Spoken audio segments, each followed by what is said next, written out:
سلام الله عليكم. maanta maxaan idin wada asxaabay. maanta waxaan idin wada 5 shay oo aad ku quruxsan kartid maalin walba oo ku cusub nafsad ahaantaada.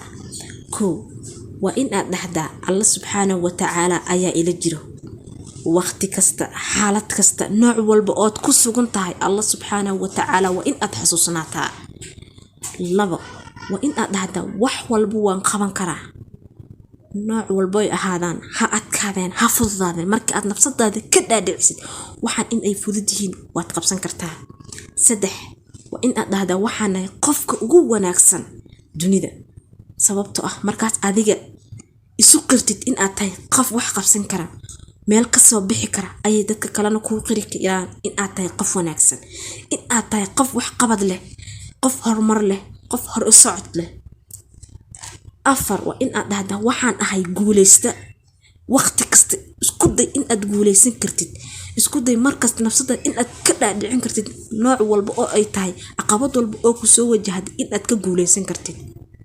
5 waa in aad dhahdaa today is my day, maanta waa maalinteyda. waayo maalin walba maalintaada waa in aad ka dhigataa oo isku barogaraamisa oo mar walba